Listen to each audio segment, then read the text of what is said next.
Olá, tudo bem? Cido Rodrigues do Negócio Efetivo, e no bate-papo de hoje eu vou conversar com uma pessoa sobre o empreendedorismo internacional, ou seja, pessoas que vêm para o Brasil e empreendem aqui no nosso país e desenvolvem toda a sua vida e às vezes grandes negócios no nosso país, enquanto algumas pessoas do Brasil veem muita dificuldade em empreender.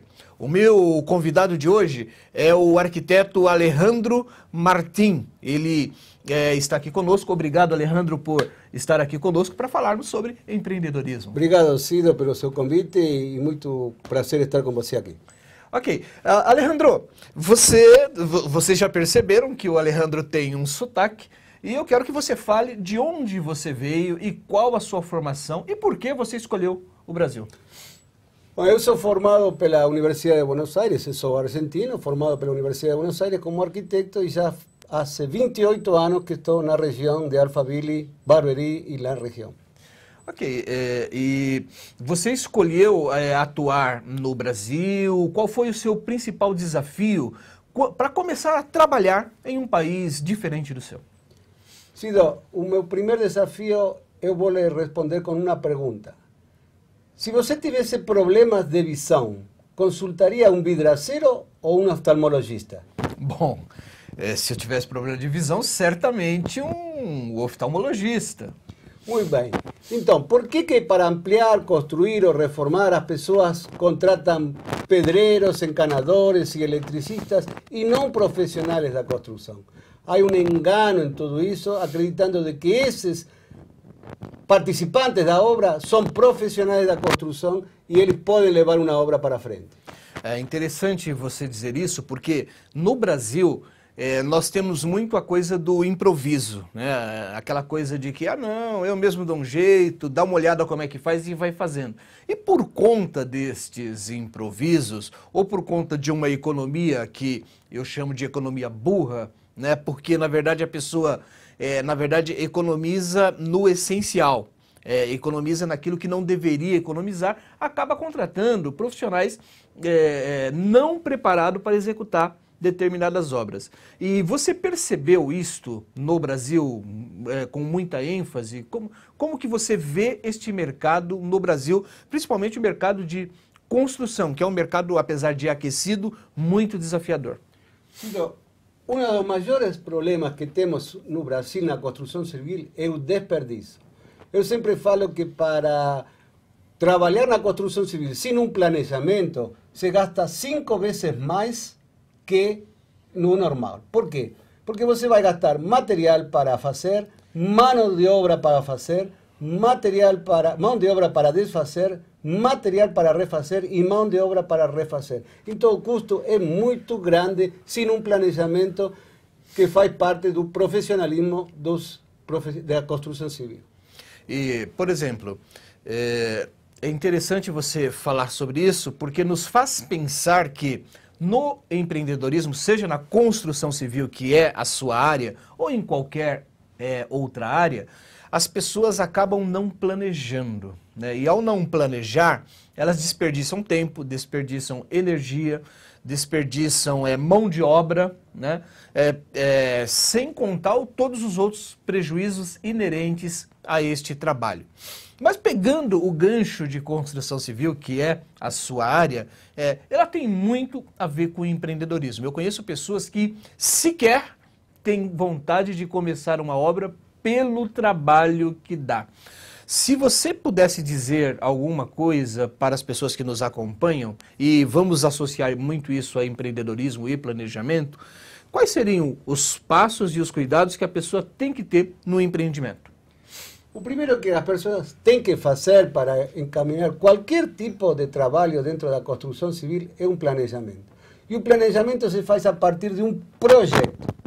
O projeto é essencial para saber o que você vai fazer e como vai fazer isso. Se você for uma loja e quiser comprar uma camisa e chegar e perguntar, me dá uma camisa, quanto custa uma camisa? A pessoa vai perguntar para você, é de manga curta, manga comprida, tem colarinho, não tem colarinho. E na construção é o mesmo. Tá? O que vamos fazer? E muitos perguntam, quanto custa fazer uma obra? de qué tipo. Entendi. Ou seja, planejamento, projeto e execução.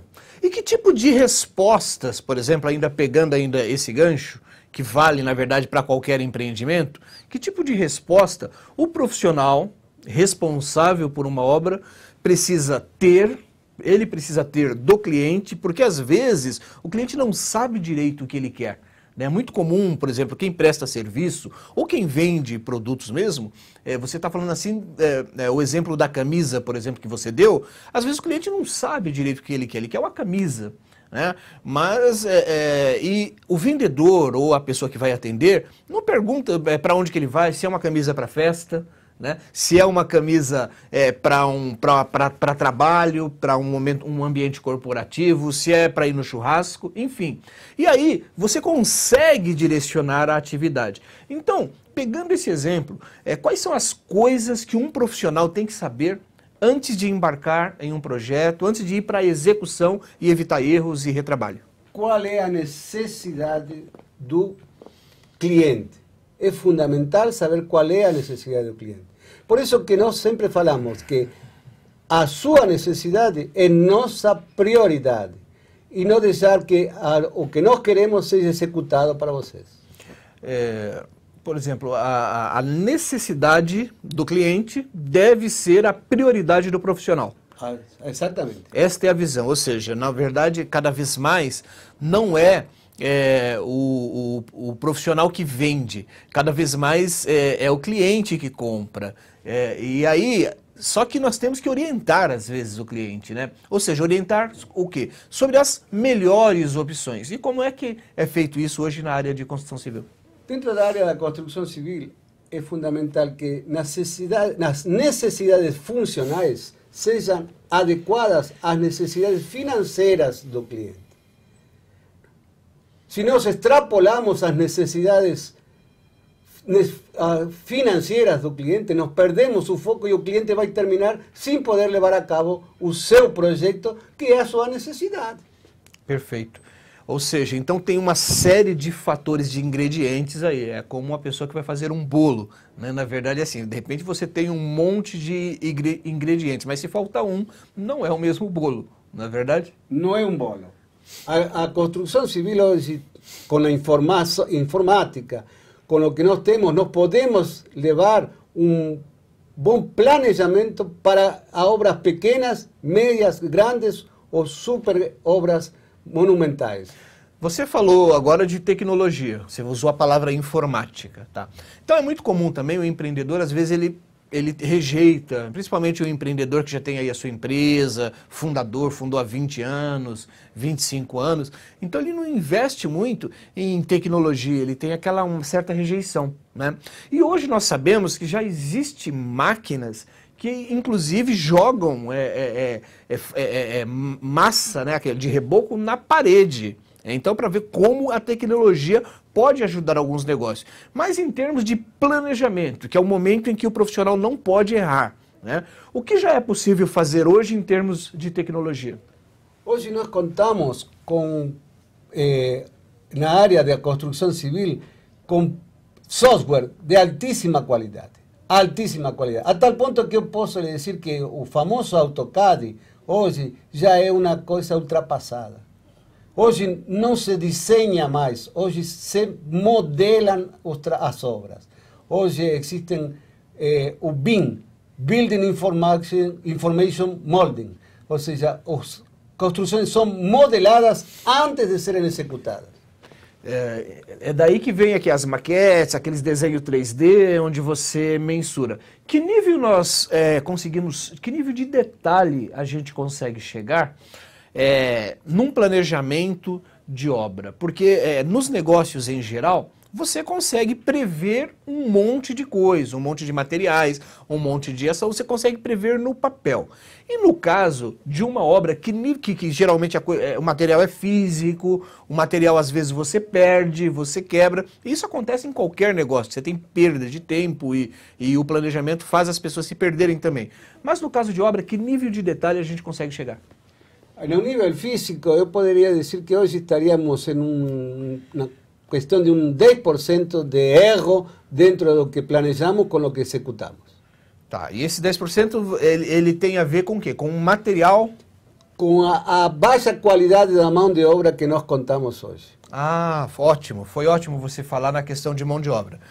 No Brasil, nós sabemos que o mercado imobiliário está explodindo e você está num mercado desafiador, que é mão de obra. Ou seja, nós temos demanda por mão de obra, essa mão de obra está cada vez menos qualificada em todos os setores, né? Ou seja, você não consegue às vezes contratar um auxiliar de escritório e um pedreiro, então, está cada vez mais desafiador.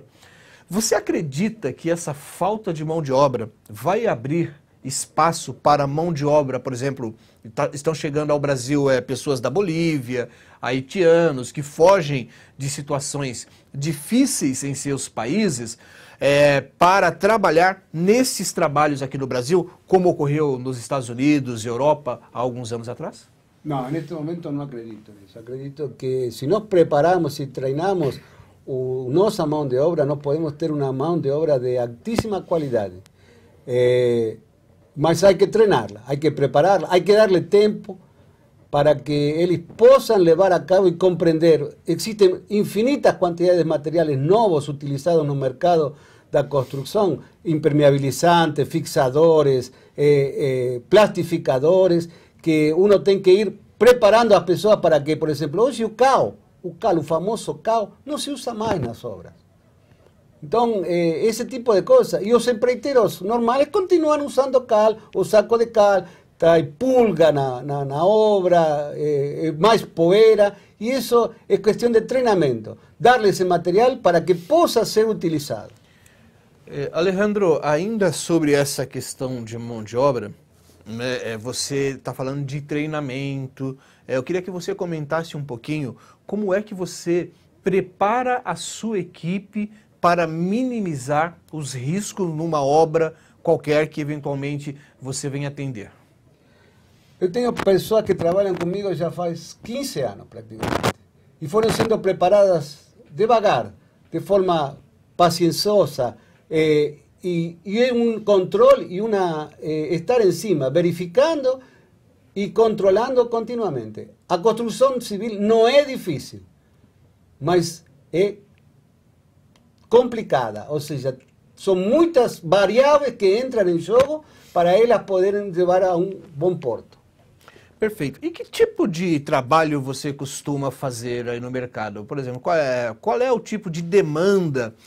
Você deu o exemplo, né? Falei assim, se eu tivesse um problema de visão, se eu contrataria um vidraceiro. Não, eu gostaria de contratar um profissional da construção. Mas, geralmente, a gente costuma achar que é caro contratar um arquiteto, a gente costuma não saber fazer esse cálculo, né?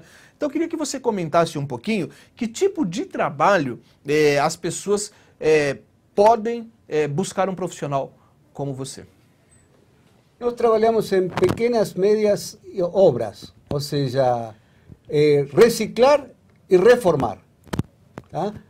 Nós temos alguns slogans que vão dizer o que nós fazemos. Ampliar ou reformar não quer dizer emendar.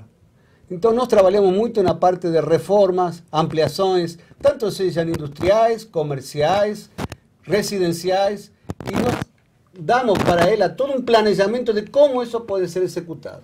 Entendi.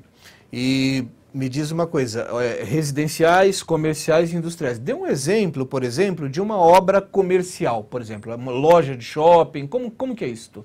Nós temos obras de shopping executadas no shopping, que era o shopping do automóvel lá em Tatuapé, me parece que era, tá?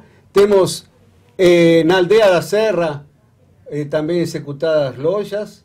Temos a Casa das Balanças aqui na rotatória de Barueri, uma obra desde o início também. Nós estamos falando de localidades aqui na Grande São Paulo, né? Ou seja, de todos os tipos de obras comerciais. Tem pessoas que precisam reformar a casa, mas não podem sair. O que você pensa sobre isso?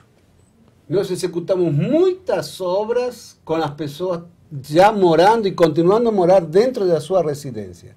Es una cuestión de planejamiento. Si no planejamos todos y no se fizemos toda la parte de cima de una casa, cuando tenemos que abrir un vão da escada y ejecutar a escada para unir la parte inferior con la parte superior, pedimos para esas personas sair en una semana da casa, fueron para a casa de un parente, ficaron lá na casa da sogra ou do sogro, não me lembro como foi, e em uma semana abrimos o vão da escada, executamos a escada e juntamos o pavimento superior com o pavimento inferior. Ok. Gente, nós estamos quase terminando aqui o nosso bate-papo sobre empreendedorismo e hoje, com o exemplo de um empreendedor estrangeiro que escolheu o Brasil como pátria do coração e principalmente para empreender aqui em um negócio desafiador que é a construção civil. Um negócio extremamente desafiador que é a construção civil. Ou seja, é possível empreender em qualquer área com qualidade e com resultado. Alejandro, antes de terminar, se alguém que estiver nos acompanhando desejar entrar em contato com você para fazer uma consulta sobre algum tipo de obra, como essa pessoa deve fazer? Pode entrar em contato conosco através do e-mail alma@almaconstruções.com.br ou pelo celular 999744811. Ok. E se você tivesse que deixar uma mensagem final para as pessoas não errarem na hora de fazer uma contratação, qual seria? Planejem, façam um projeto, peçam um bom orçamento executado, parte por parte, fundações, estrutura, alvenarias, revestimentos e cada custo detalhado, como nós executamos e apresentamos nossos orçamentos. Bom, pessoal, muito obrigado pelo seu tempo, muito obrigado por estar aqui conosco. Nós falamos hoje sobre planejamento, sobre desenvolvimento de projeto com foco na construção civil com o arquiteto Alejandro Martins. Obrigado por aceitar o nosso convite para esse bate-papo. Muito obrigado por estar aqui conosco e até o próximo vídeo, se Deus quiser.